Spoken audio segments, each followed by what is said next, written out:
Hello, y'all. My name is Jasmine Jones, and you are now watching Black Girl, a Therapist in the Wild. And we are now tuned into my little series I like to call Therapist Sips and Reviews.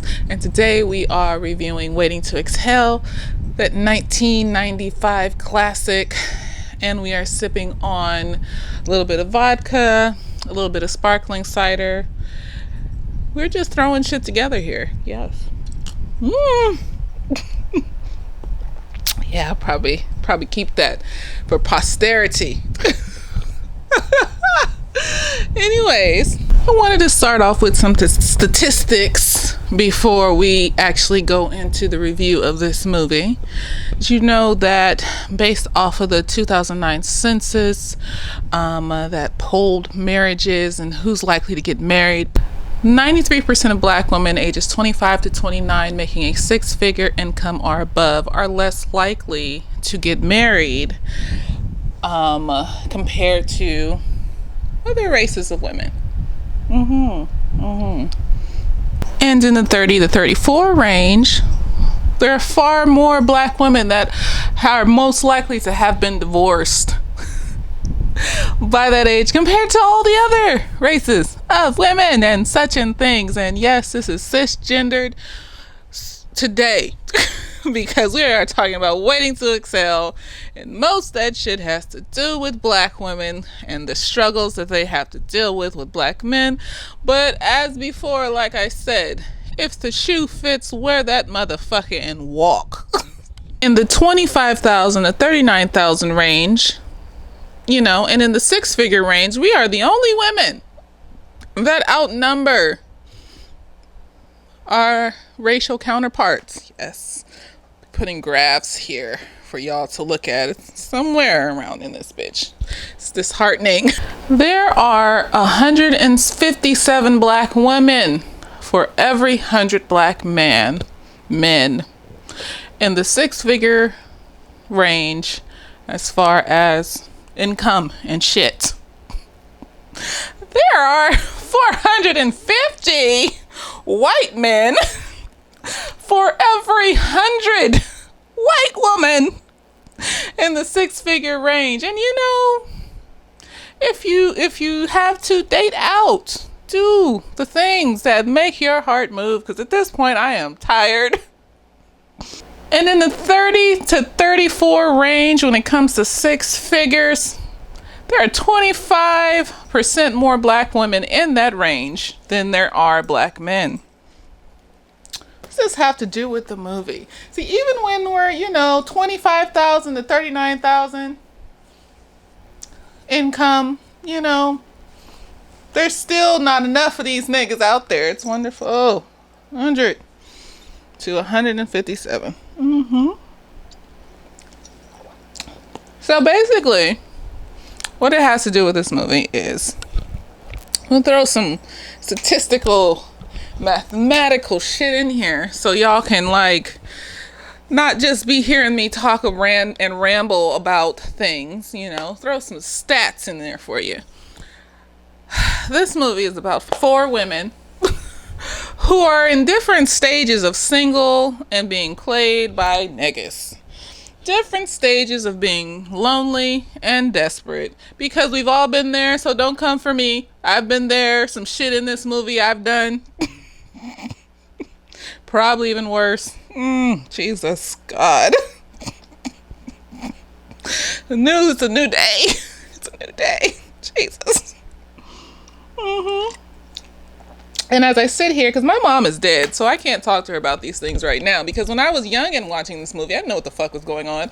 I just knew that burnt that nigga's car. And that was I was just like, okay, we burning cars up in this bitch. What was I, 8? But I just sit and wonder, my mom was these women's ages, or around these women's ages, or had experienced these things. And I just wonder, how triggered were you, Mom, when you were watching it? Don't come to me though. We don't summon spirits in this bitch. It's just a hypothetical, because words are important. And what you put out there into the world can come back at you. So just like how on the set of The Exorcist. They called up some demons and they were being haunted because they were doing things that they didn't know what the fuck they were doing. And that little girl died in real life. No, not that one. That was the poltergeist. The poltergeist did that shit too. And that little girl died in real life. Nope. Probably had nothing to do with the movie, but I heard there was some shit going on that set too. So words are important. So let me just throw that out there. We're not calling spirits. But yeah, so for women, Bernadette, played by the incomparable Loretta Devine. We have Savannah, who is played by the glorious magnificence that was Whitney Houston in a good phase of her life where she was doing things and creating stuff and her trauma wasn't affecting her as deeply as it did later on. We have Robin, played by Layla Rashawn, who, we're not going to talk about the recent things that happened in real life in her life because maybe they have an agreement and she just didn't want her business out in the street. Whatever it was horrible. If you don't know what happened to Layla Rashawn, look it up. I'm not going to talk about it because I feel like I don't know these people. And we're talking about characters in the movie and not real life people because I'm a therapist and I'm not about to be on here. That's why I don't do documentaries. I don't do autobiographies because those were real people. And I'm not about to sit up here and semi-diagnose real people. Okay? We're doing this to characters. They're not real people. Ain't right. These people out here alive, they got family members. How dare I get up on here and try to diagnose real people that I don't fucking know and I've never talked to, and even if I did, I couldn't even mention because they're my client and shit. All the things. I don't understand how people do that. But that's just me. It's just me. Anyways, Layla Rashawn. And then we have Bernadine. Angela Bassett. These women can act. This movie has a 6.0 on IMDb. I don't know why though. It's a good movie. I don't know why it only has a 6.0. Because that's not that good on IMDb. And then we have their niggas. Robin, let's start with her. Layla Rashawn. Looks like she might be the youngest one in the group. So the rest are in their early 30s. And she looks like maybe she might be in her late 20s and shit. I remember that, hanging out with early 30-year-olds when I was in my mid to late 20s and stuff. She is dating Russell. I don't know these niggas' real names in real life. We're focusing on the actual people that matter in the movie. Okay? So I remember their names. She is dating Russell. Russell is married. Russell has shown her that he does not want her. At some point, she had an abortion because of Russell. Well, there was this one woman in your same situation. This man kept saying he was gonna leave too. She got her hopes all up and everything, quit her job, even moved to the city he lived in. Right after she got there, she found out she was 3 months pregnant. He ended up dumping the woman. He said his kids would be too hurt if he left now. She told Savannah that she moved out there to be around Russell. And Russell is just stringing her the fuck along. And then when Russell is absent, she is looking for love wherever she can find it. She is looking for some man to just show her affection, even if it's just pretend. She ends up dating this or having sex. Let's say she had sex with this guy that she worked with. He copped an attitude with her, and then she had to fire him. And then he, showed up at the club one day with this other bitch looking at her stank face, and he wasn't attractive. He looks like, and this is not just because he was heavy set, not because he was fat, but the way he played this character so grossly, I was disgusted by this man. And I was like, he's a good actor because he's making me feel disgusted because I've seen him on other stuff. And I'm just like, oh, look at him, cop show. But he made me feel disgusted. And then we have Troy Bubba Gump. Bubba, not Gump, the Bubba. And he's basically your Hollywood crackhead connoisseur. He provides cocaine at the parties. He appears to be constantly drunk. He takes her to some Hollywood party with some white folks, and she's just standing around looking like, what the fuck is this? Is he selling coke here?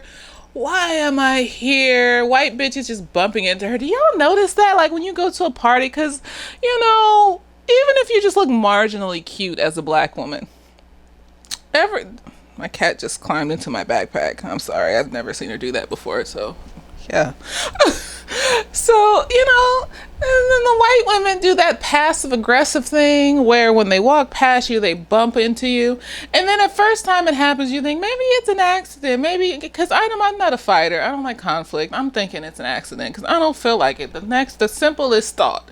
And then it keeps happening. One time I was at the club and some white bitch walked past me. I'm not, I'm just saying, and I know she did this on purpose.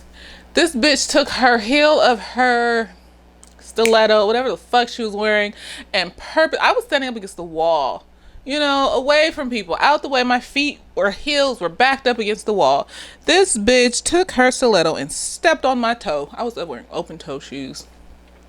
And my shit was fucked up. It was bleeding. I was just standing there like, what do I do now? And I was like drunk, and I was just, it was dark. It was a lot of people walking past, and I was just like, what do I do now? So yeah, bitches is bumping into her. She's just looking stank in the face because she knows she the hottest bitch in the room, and these hoes is jealous. And she wants to go, and she leaves, and Troy's like, oh, I like that. I like a bad girl like that. She's telling me what to do, and she's like, and then they get home, and then he wants her to meet his mom. They've only known each other for like 3 fucking days.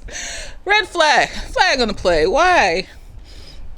But somehow for a little bit she talks herself into, well, maybe I've never met, and this is a common thing with Robin, she will talk herself into random shit even though it's obvious these niggas are trash. And I'm just like, you know what, I've been there, girl. We're lonely.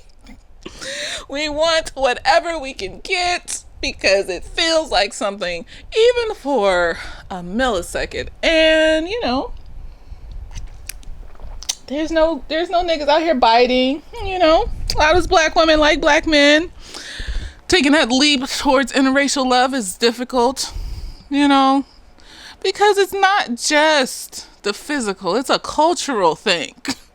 And not being able to share that cultural piece with somebody, or to share it and run the risk of that nigga taking it and running. Like, I don't need you to start copying my black vernacular white potential partner because I say it. You don't have to say it. You don't have to say and do things. See?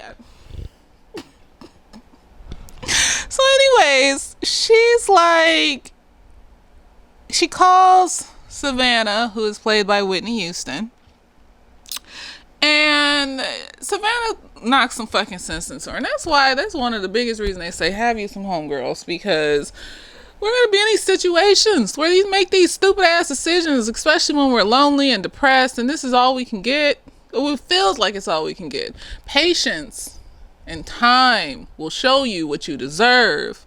But when you're in those moments where you're lonely and you're sad and you feel like that's all you can get, you're just gonna grab it. And Savannah's like, bitch, do you really want to go meet this man's mom who you've only known for 3 fucking days? And Savannah's like, no, I don't know. And so the next day this nigga comes to her house just high and drunk and whatever the fuck, talking about, you raggedy bitch.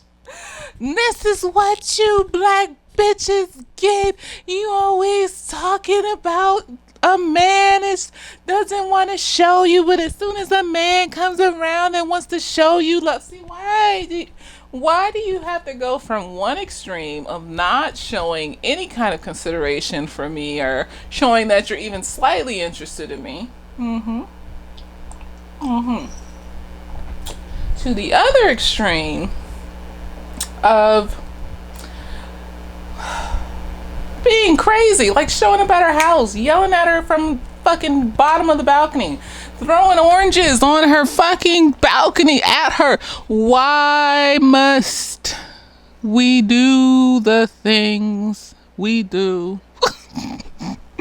Why can't it be a balance? You know, let's chill like kids on the playground where you just talking and getting to know each other and having fun, and you can just say things and not expect people to use them against you, because you're not going to allow them to use it against you, because as soon as you see that they're trying to use it against you, you put up a boundary and you say, oh, you're trying to use that against me, I have to go. Instead of saying, oh, well, you know, maybe he's just having a bad day. Maybe he just needs this money because maybe, you know, he wants me to meet his mom because he fell in love with me after 3 days.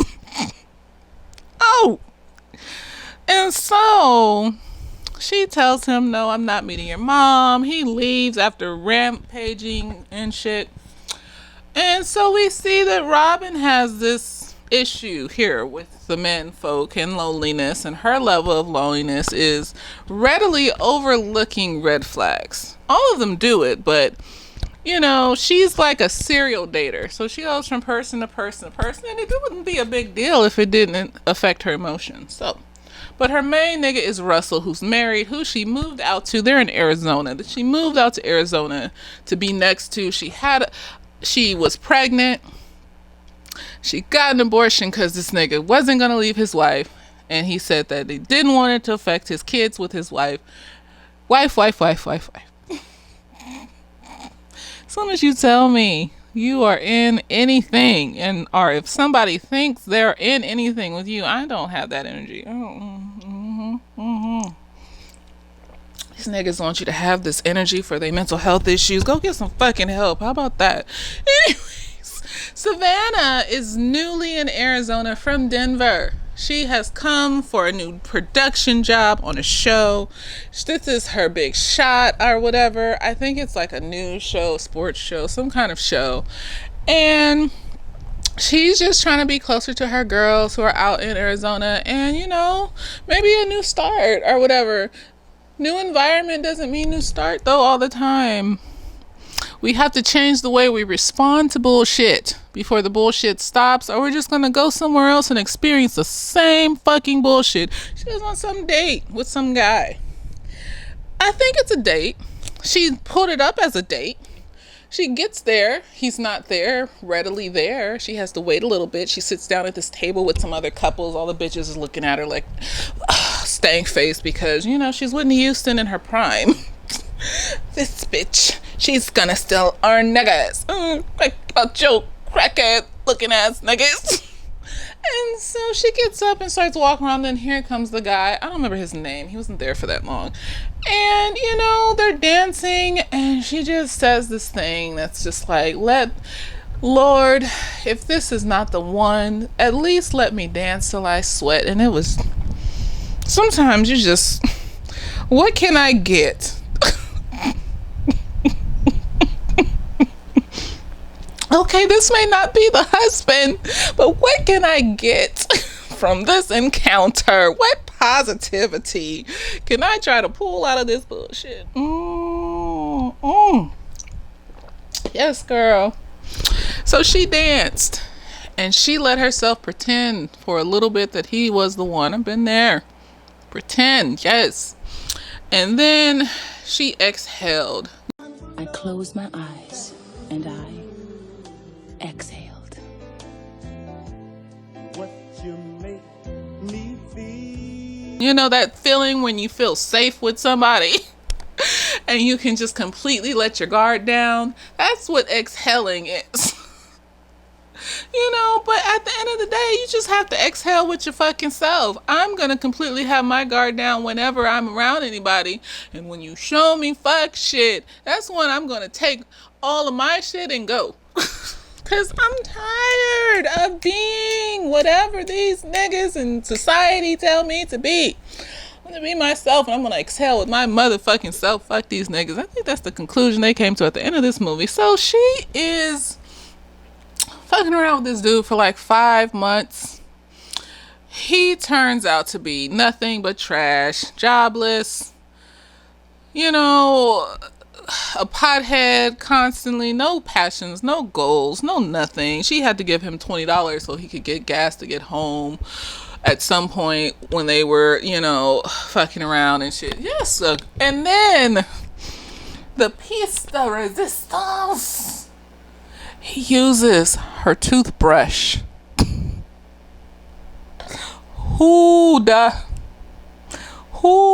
I don't care how long we've been, who does that nasty ass shit? There are rotten, dried, old, nasty pieces of food between my teeth that I use, plaque that I use. So yeah, she drops that nigga like a hot fucking, you know, pot, whatever the fuck. I don't know. I don't have no fucking euphemisms for that. That was trash. He used her toothbrush. In the age of COVID too, she's in love with Kenneth though. Kenneth is somebody she used to date, and then somehow there was a miscommunication. I think he stopped calling her like she said, but you know, he wanted to say, oh, well, you never called me to ask me to go out to places, so I just assumed that we weren't a thing. So basically, because she wasn't calling you to go places, you assumed she would. But every time you called her and you planned some shit, she was always there though, but you assumed you was okay. And they have this music playing and this soft Gaussian blur type, you know, thing going with the filming. So it looks all soft and gentle as he's spilling that bullshit to make you feel like, oh, well, maybe they just separated. You know, people did, you know, drift apart and shit. No, sir, you said to her face that because she didn't call you to set things up or plan things too, you stopped contacting her. So if it was a problem, why didn't you have a conversation? If it was a problem, why didn't you say, hey, you know, sometimes I feel like you don't call me to, you know, so why don't, but she's in love with him. And he pops back up in her life. He's a fucking narcissist. No, he triangulates between her and her mom. He calls her mom first to let her mom know, because he knows her mom is like sweating for her daughter to like find somebody. She's old school desperate. She's old school lonely. She's a single mom. You know, she raised her. She doesn't want to see her alone, which is understandable. And he manipulates that and plays on the daughter's heart, the mother's heartstrings, because he knows there might be a little resistance from the daughter. Narcissist. They triangulate. They play multiple people against each other just in order to manipulate or for just pure entertainment. And crazy. You know, people that just their goal in life is to hurt other people, and they cannot see why that's a problem. So he's married, but he keeps telling her mom that he's going to get a divorce. So she's questioning through the movie whether or not if she can trust him or not. Right. Gloria is a single mother. She's a little bit on the chunky side. She is thick and lovely. Loretta Devine. She's beautiful. And, you know, she has a low self-esteem and has given up on men. You know, because, you know, she's a little thick. And you know how niggas are, so she's giving up on men. But when her son's father, Tyreek is her son, it's the dude from Clueless, and what's that hospital show that I used to watch that was funny? Somebody out there knows. Dude from Clueless that played on the hospital show that was funny. I'll probably remember by the end of this. But anyways, his dad is like in and out of his life. He barely sees him and shit like that, and he comes around every few years, and every time he comes around, apparently he will spend one night with his mom and have sex with her and then disappear. So he's coming around again, and you know, he's like, having sex with, or no, he comes around and then he's coming purely to see Tyreek. But Gloria is kind of like, well, why don't you stay like last time, you know? And Tyreek's not there. He's not going to be there till tomorrow. He basically said, I don't want to see that nigga. He barely is around. I don't like that nigga. So he made sure that he was scarce the night that his dad came over.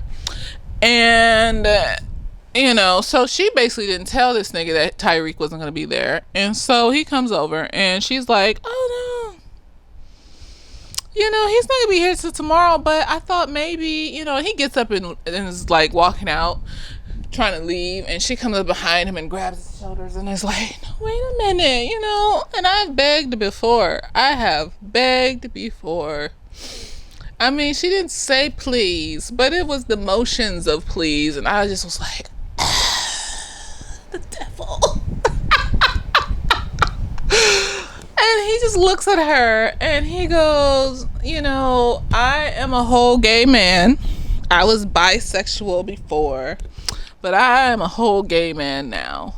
And I don't think he's told her any of those two things, you know, because apparently he couldn't perform the last time they had sex and whatever. He couldn't fuck. He couldn't get it up. So he thought he was bi, but turns out he's gay. And it's like, I don't think he even told her he was bi, like, that he was like, you know. And so it's like, was he cheating on her when they was like married? Like, what was happening here? What, I mean, they got a divorce though, so I mean, you know, if they got a divorce and he can do what the fuck he wants, I hope he wasn't on the down low cheating on her and shit. That's all I'm saying. That's fucked up if he was. That's fucked up. You know, it's one thing, the world does not allow people to come out the closet sometimes, depending on their situations or the families they grew up in, their cultures or whatever. Don't drag nobody else into that shit. If you can't tell people, be honest with yourself. Tell yourself. Be like, I know what I like. I don't got to tell nobody else that because people are crazy and they might try to kill me or whatever. But I'm going to know myself. So I'm not about to be inviting people into my life, having babies and doing all this other shit on top of a lie that's going to tear me apart one day. You know? That's all I'm saying. Honesty has to start with you. You know, don't bring nobody else in on that. But anyway, so she's just shell-shocked that he said he's gay. And she's like, oh, well, okay. And then he leaves, you know, and she's like, whatever. And then she has an argument with Tyreek, her son, and basically tells him that his dad is gay. And he starts calling him the F word and all this other stuff, freaking out and shit, because not only is his dad not around, he's also gay. And it's like, okay. That nigga said that he would wait there until 12 the next day for you to come see him. But if you don't want to go see him, then it's whatever, because he hasn't been around. But don't brag on him because he's gay. But, you know, people, it's a process. So, whatever. We never see Tyreek's dad again. I don't know what happened with that. It's 1995. I don't even know if they knew how to formulate that into proper, like, background and stuff and giving him purpose and whatever.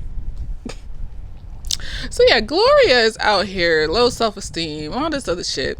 And then,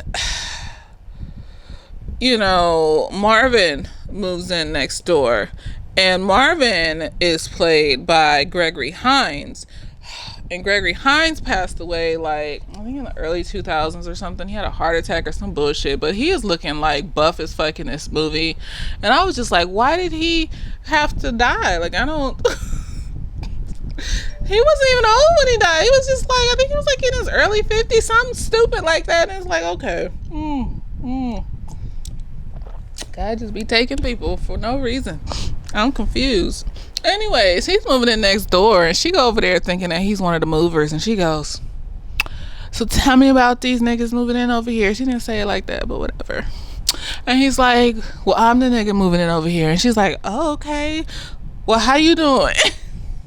And he's like, I'm good, how you doing? And she like, okay, well, I made some food. If you want some food, you know, to kind of, after you done moving in and stuff, I made some cornbread and some chitlins and some, you know, some hog head cheese and some... She didn't make none of that. She just made cornbread and... collard greens and cornbread, some candied yams, little potato salad, fried chicken, peach cobbler, 2 slices of ham. Chicken and some other stuff, greens. She just goes down a whole list of shit she made. And then she says something self-deprecating, of course, because she has a low self-esteem, because, you know, niggas. And she's like, and I shouldn't be eating none of that as big as I am. And he goes, I'm gonna put the meme up too, I'm gonna find that shit. And he goes, Well, to be honest, I don't have no business eating it myself, big as I am. Yeah, well, my wife was a big woman. I like that. I like a woman with a little meat on her bones. I love a woman with a little meat on her bones. And I was like, sir. And the way he said it, the chemistry, it was just like, sir, okay, I see you. But you know, she just like, I think the whole time that they knew each other, they weren't having sex or nothing. Like, she didn't think that she deserved love. So she didn't, and then she admitted that Tyreek was like her only male companion. You know those moms that be calling their sons like kings and husbands and shit because they using them as like surrogate husbands and shit, like emotional incest and whatever the fuck. You know, it was that type of shit happening. And Tyreek wanted to go to Spain with his choir that he, you know, he's graduating, that's what he wanted to do after college. And he plays the saxophone or whatever, so she don't want him to go. And whatchamacallit, Marvin is like handymaning and shit over at her house. And basically, you know, is getting to know her and Tyreek. And I think they're friends. They don't give the sense that they're having sex or whatever yet. But they're friends, and he's like getting to know Tyreek, and Tyreek ain't never had a father figure like that, so Tyreek like him and shit. And she don't want him to go to Spain, and Marvin's like, well, he's grown, like let him, you know, spread his wings and shit. And she just like, whatever, Marvin, you need to get out my house. And she made him get out her house, and then, you know, all that shit happened. So she's, you know, low self-esteem, don't like herself, probably been made fun of all her life, you know, whatever the fuck, which is really divine. She's gorgeous, beautiful, she's wonderful. Then we come to my bitch Bernadine. I don't care. So Bernadine is getting a divorce because her husband had the boldness and the audacity to come up to her on a night when they're supposed to go out with your lover and your secretary working every day of the week. I remember this whole soundtrack, and I remember the Mary J. Blige song was the only song that I memorized from the beginning to the end, and I sang it all the way through. I think I was 12 when I really got onto the soundtrack, and I would just sing it from the beginning. Like, fuck these niggas, that's right. Anyways, she was his lover and his secretary, and she was married to him for 11 years. For him to randomly come up to her on the night of one of his work events, because, you know, she helped him start that fucking business that he has, but, you know, now she's a housewife because, you know, and she's just, you know, anyways, fuck that nigga. And it's the same nigga that fucked Cousin Faith too. Fuck that nigga. Just playing these cheating ass characters. I'm confused. This is why you shouldn't typecast people. So now he's gonna be that cheat nigga from the 90s. That's all he's gonna be to me.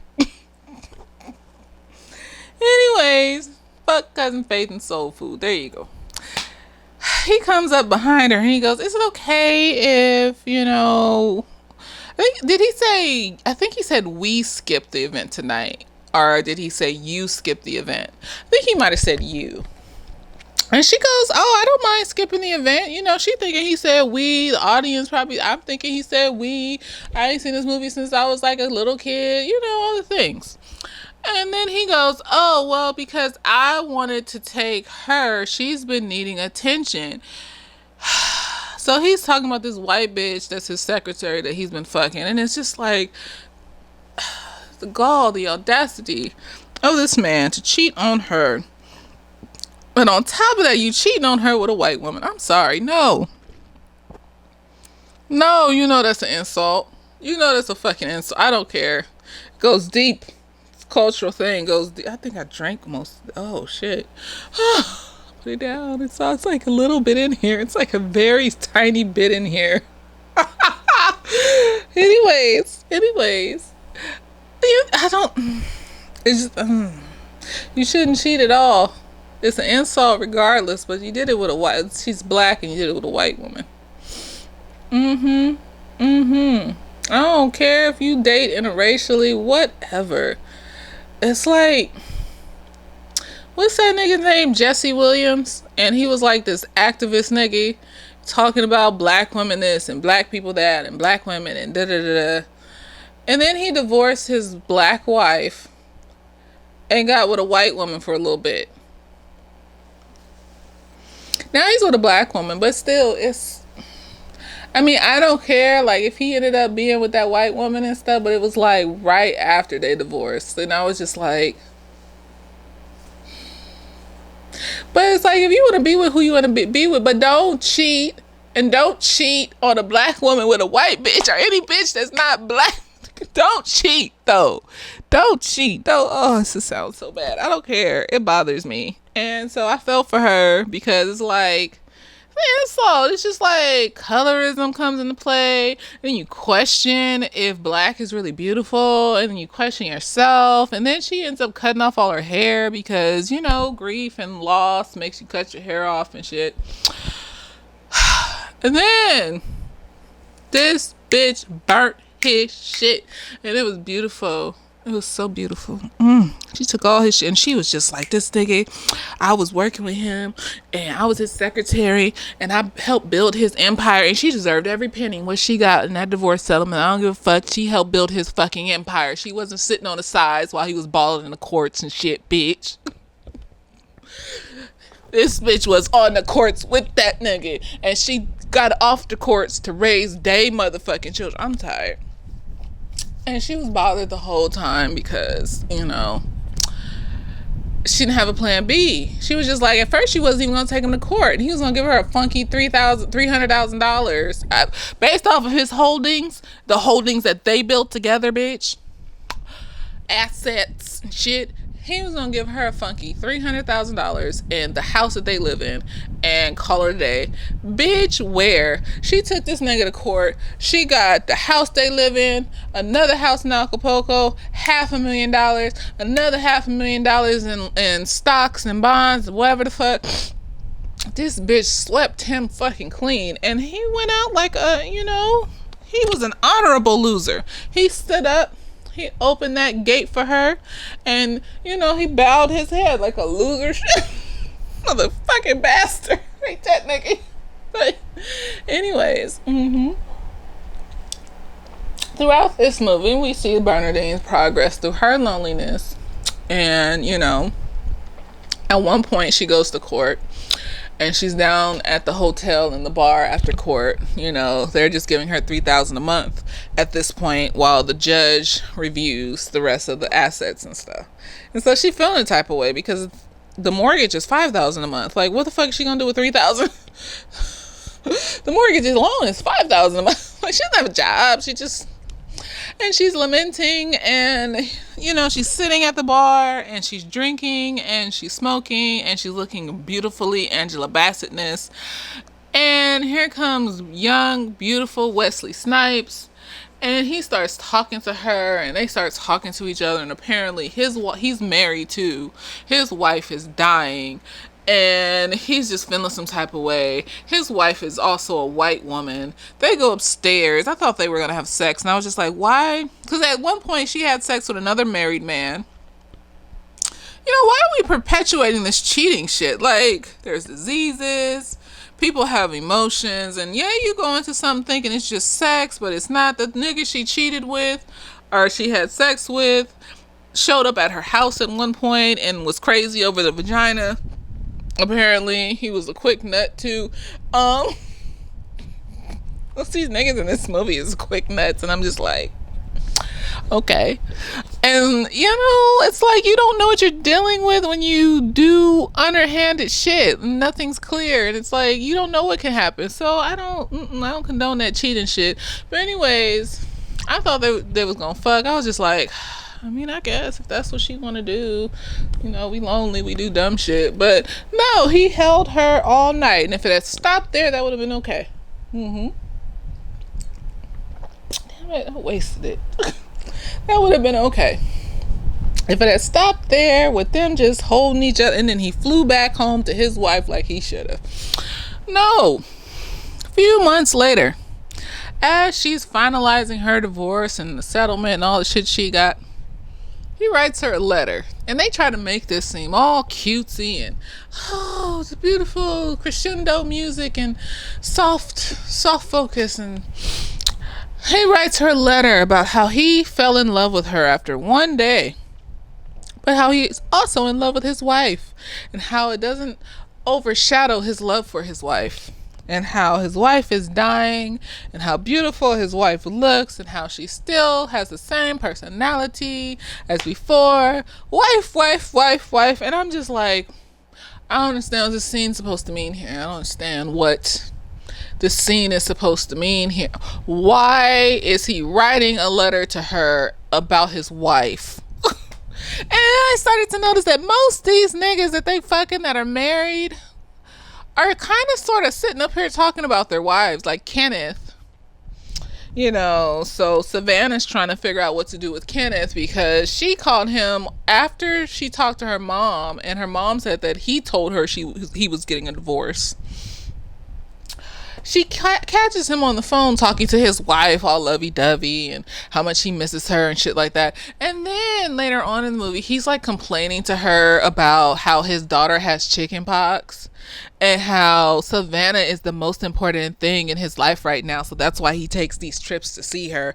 And she's just looking at him like, how do you go from your daughter has chicken pox and is sick, like chickenpox makes you sick, to this bitch over here is the most important thing? Because I would be looking at myself as this bitch over here. Some nigga said that to me too. I'd be like, but that's your child. Like, shouldn't you just a chickenpox? Shouldn't you fly back and see about that? That's what type of person are you? Like, fucking narcissist. And he's like, you know, but I love you, but, you know, we're going to have to wait on this divorce thing. You know, as niggas do, you know, keep dangling the carrot, mention the word divorce, and then say why they can't do it. And she just looks at him and she was like, you know what? I just see you as the scum of the earth. How you gonna sit here and say that the most important thing in your life is me when your child is sitting there with chicken pox? You're talking to me and complaining to me about your wife. I'm done. She said more than that, but that's basically what I would have said. I wouldn't even said all that. I wouldn't be in that situation.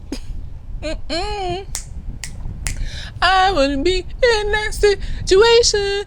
It wouldn't be me. Couldn't be me. Wouldn't be me. They're the same age as me. I think Savannah said she was 33 and this shit, and I was like, I'm 33. Oh my gosh. And I was just like, fuck is this? So she ends up fucking over and says, fuck Kenneth. I don't like that nigga. He's trash. And then Bernadette gets her settlement money, and she just is like, I don't know, the letter from Wesley Snipes, I don't know what that was about. That was stupid. Sent me a letter writing to me about all the things that you love about your dead wife. Why are you writing to me even? Like, he's trying to keep her on the leash. These niggas deserve Oscars. How deep and in depth they tried to make that shit out to be. I bet bitches was in the theater going, oh, he's still thinking about her.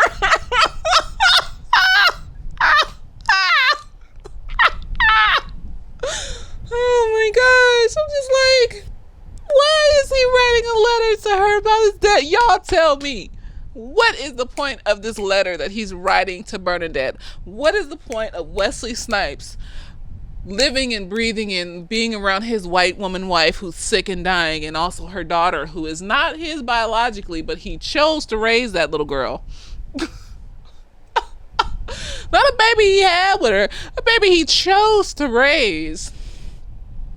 What is the significance of him writing a letter to her and telling her about how he loves her, but how he loves his white woman wife, and you know, all the amazing things about his wife and why his wife is amazing. I mean, maybe, I don't know.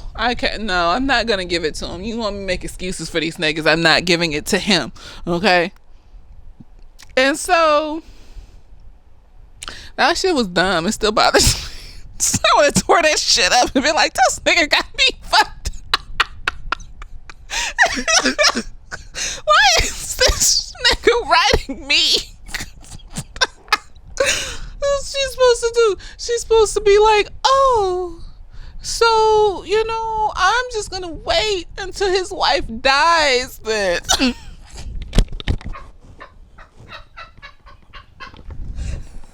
I'm just gonna wait until his wife dies. I have a nigga waiting over here, just waiting till. Then there's other bitches over here waiting till these niggas get a divorce. You waiting till this nigga's wife die. Who knows if his wife is even really sick? You don't know this. You met him one time at a hotel bar and he told you his wife is dying. He didn't have sex, but it's like he's keeping you on the hook with these fucking letters. You know what? Let me stop. I'm done. Anyways, she gets a divorce settlement. She's gonna go live her life and be fantabulous. Savannah says, fuck Kenneth. I'm gonna live my life and be fantabulous. She tells her mom, fuck you, bitch. I'm gonna live my life and be fantabulous with or without a nigga, and I might just have to accept that I'm gonna be alone forever.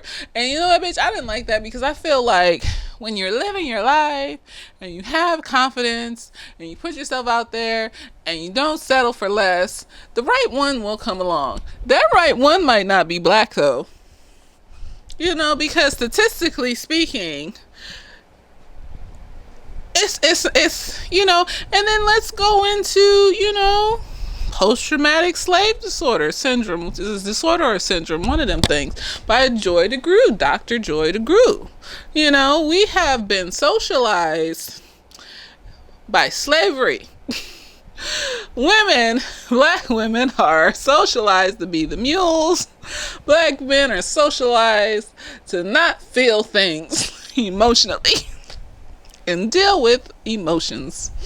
So what are we doing? You know, how do we come out of that as a people? You know, there's this whole divestment movement with black women that's going on. You know, well, niggas don't want us, fuck them then. Shit, there's a whole bunch of people out here with penises and shit that's gonna want me, bitch. So, you know, these are the reasons. And then, you know, a lot of black men want to be like, you know, well, why bed wench and blah blah blah. Nigga, read a book and learn some statistics and fix your fucking self, and then you won't have to worry about calling bitches bed wenches. Won't have to worry about a bed wench. You wouldn't be by yourself. Go take a shower. Go spread your ass cheeks and let some soap and water hit your anus. Scrub that motherfucker. Change your drawers that you've been wearing for a week. Please. Moisturize. Put on some body butter and some oils. Anoint your fucking skin. Like yourself. How about that? Like yourself. And then once you've done all them things, you know, also emotional stability, go to therapy, get some help, express yourself, be vulnerable, and all that other shit. Then you can start dating. No, and financial stability. Make sure you're stable financially. You're not out here, you know, you have other priorities if you don't have a career or a stable financial situation going on, okay? You have other priorities besides bringing somebody into your unstable financial situation. That's all I'm saying. That's all I'm saying. Financial stability is a part of the package, bitch. How are we gonna travel if you don't got no fucking money? How are we gonna go to fucking Paris? I'm not paying for your ticket. You're not coming with me if you're not paying for most part of the room. You know, all the things. You know, God bless me with the one that just pays for everything. I'm a lady. I don't care. I say what I said. I'm gonna be doing shit. I'm gonna do shit. Don't worry about how I'm gonna take care of that nigga. Whoever he is. But I'm gonna take care of that nigga. Indeed. Yes, God. So Gloria ends up with Gregory Hines. Marvelous. That's the only one I was rooting for. I was like, yes, bitch. And he was just like, you act like you don't deserve to be loved. And she's like, I don't. I just feel like I don't. And he's like, I love you though. And I was like, It's like you don't feel you're worthy to have someone to love you. I love you. and she was like, and I was like, yes, girl. Bitch. He let the shit out of that bitch. Love it. She was on a healthy relation. He was coming over for 5 months straight, doing handyman shit, waiting on her. And no, it's not ideal. But she was interested. And you could tell she was interested. She was just scared. And then finally he said something. He got fed up. Wait a minute. No, this is healthy. Okay? So maybe he should have been doing handyman shit for 5 months knowing he was falling in love with her. But he did it out of the kindness of his heart. And then he didn't get fed up because she didn't want him. He got fed up because she kicked him out her house when he was she was the one talking to him about Tyreek, about her son, because he was coming over doing handyman shit, talking to her son and, being like a father figure and shit. And so he's trying to give her advice, telling her, like Tyreek needs to go and be a man and do what he needs to do. Like, you need to let him go and shit. He'll be back. And she got mad about that shit because she ain't own up to the fact that she using Tyree as a little surrogate husband and shit. Emotional incest and all that shit.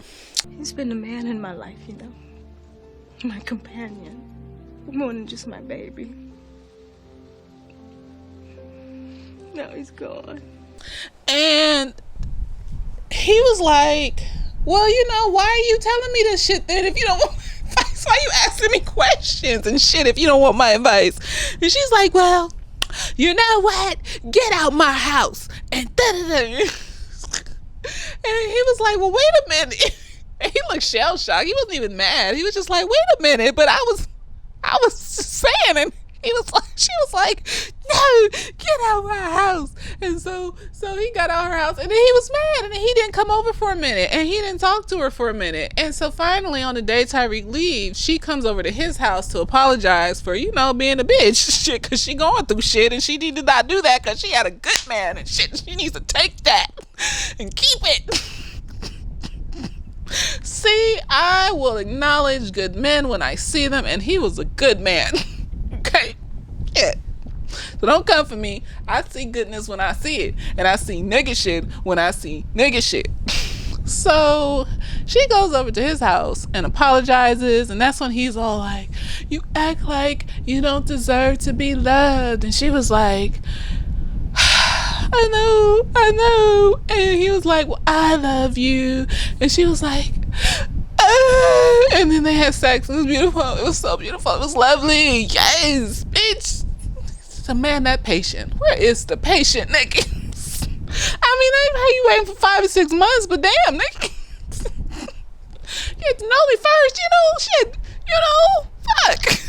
And so she had her happy ending. Robin, she ends up pregnant by Russell again. And then she tells Russell that he can kick fucking rocks. She ain't getting an abortion. Fuck that nigga. He doesn't need to be there. I hope she can stick to that because, when you have a pattern of franticness around being lonely, that ain't just something. It's like if y'all watch P-Valley, it's like at the end of P-Valley when she lost her gym and she went back to her mama after she got arrested and all this other stuff. At the very end, what happened? Oh, so spoilers, when she killed that nigga that was coming after Autumn Night, and it freaked her out and traumatized her, and she went back to her mama, and her mama just left her there and shit. After she told her mama that she never wanted to see her again, fuck that bitch. See, when a big enough trigger comes, it's hard not to fall back into your old fucked up ways. It takes a lot of practice to not do it. Eventually you won't do it, but you got to practice doing the other good positive coping skills so you don't end up going back to crazy people that abused you and made you feel bad about yourself. So, because what happens is we start to relate the thing that's hurting us to the only thing that'll make us feel better. So this person hurts us, but it's also the only thing that'll make us feel better quickly. So, even if it hurts us, we're still gonna go, and it's a bunch of shit. You don't need that.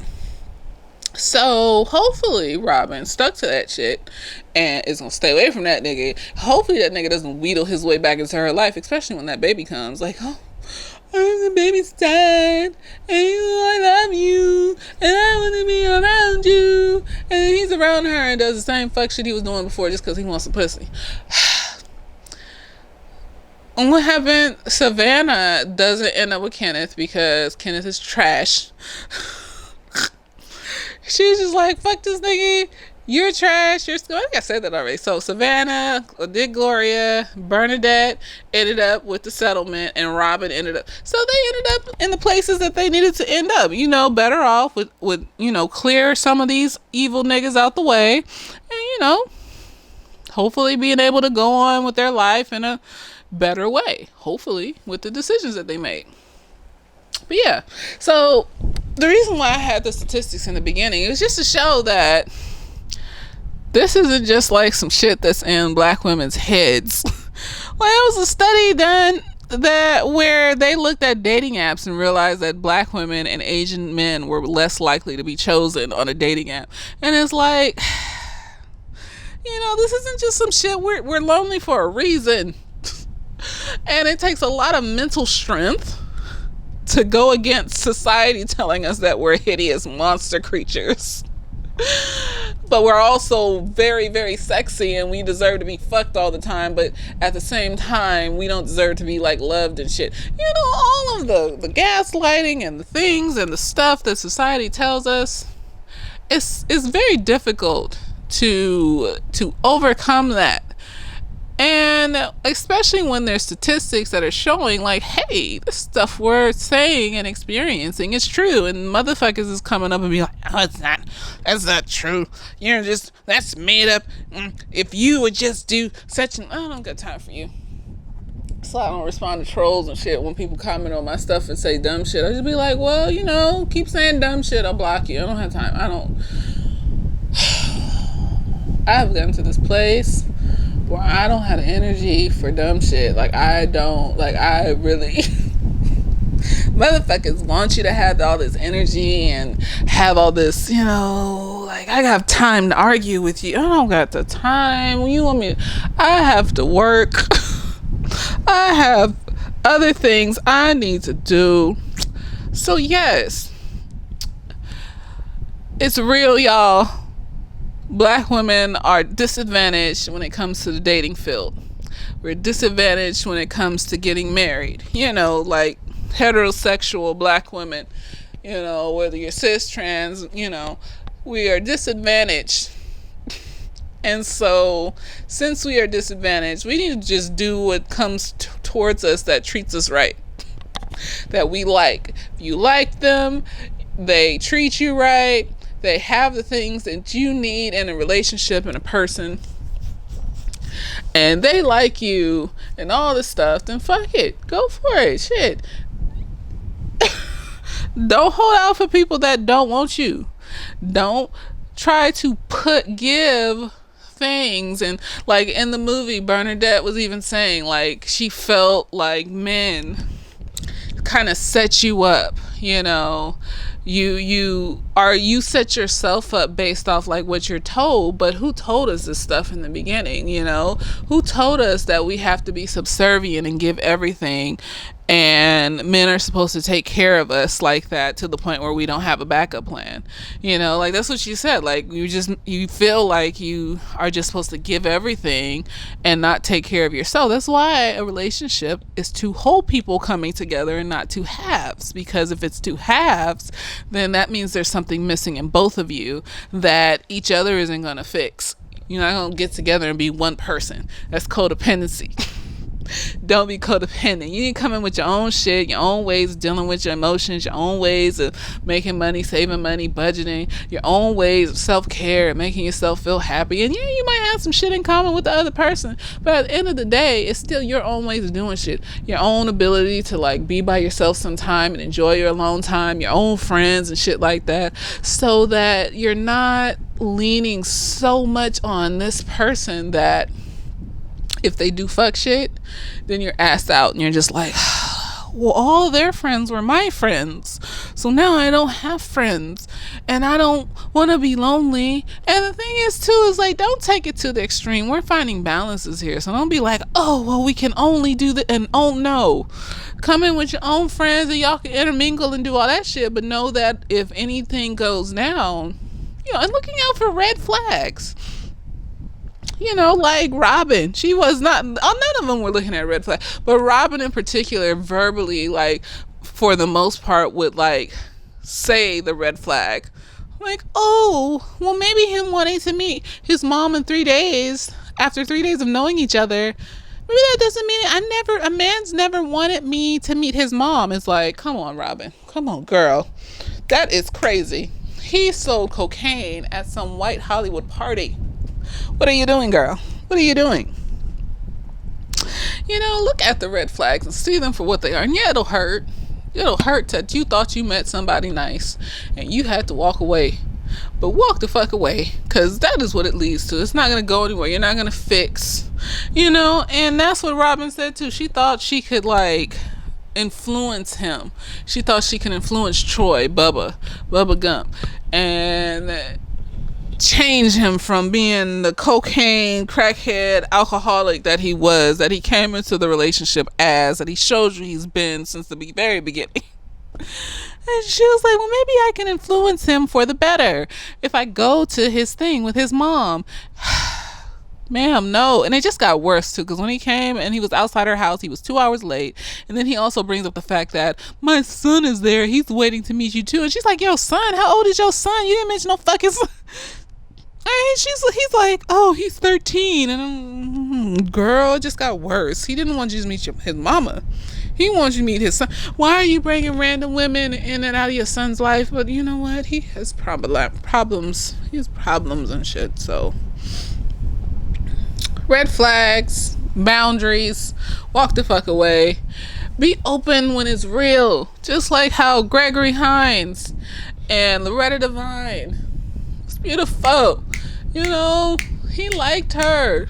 He waited. He was patient. He let her get used to him being around and in her life, and he didn't turn around for some fuck shit, because some niggas be like that.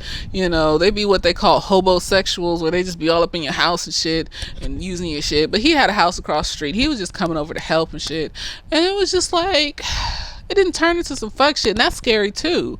Like trusting that some shit is not gonna turn into some fuck shit. Starts off innocent and you just like, well, that's why you got to look at patterns. Like, how did this person treat themselves? How do they treat other people? What's their past history in relationships and shit like that and stuff? What happens when they get mad, when they have a conflict? How do they deal with it? Do they have any past history trauma? This is not stuff you talk about on the first date. No, indeed. It's stuff you talk about over like a couple months and shit as you get to know a person, and you casually drop these questions into random conversations. Because don't come at me and start saying, why would I ask this nigga that all over one date in one conversation when I first... No, bitch. You scare this nigga off. Ask him a bunch of questions. What was your first experience of trauma? How did you deal with it? But you gotta make sure not to fall in love while you're waiting and asking these questions. And when the answers are not what you want to hear, or what you're viewing in consistent patterns is not what you want to see, you gotta believe it and walk the fuck away. See, it's patience and still hold. That's why you come in as a full person, so that you can hold yourself back a little bit and observe as somebody expresses who they are. And you're not emotionally attached no matter how long you're around them, because you see fuck shit and you're like, just turned off. The lights are shutting off the more fuck shit you start to see. Yep. Okay. I'm gonna let you guys go. I'm sorry I wasn't on last week. That's why I'm like rocking and trying to like find the right position, because I fucked my knee up. Well, not my knee, my hip. I was trying to lift this big ass dresser in my room to move it for the maintenance people. And then I just felt like something ripped. I went to the chiropractor today though, so that was nice. But now, because I'm sitting like this, it's not nice anymore. But yeah, let me know what y'all thought about that letter. I'm probably, if y'all say make up a reason why that makes sense to you, that's nice. I'm still not gonna go with it though.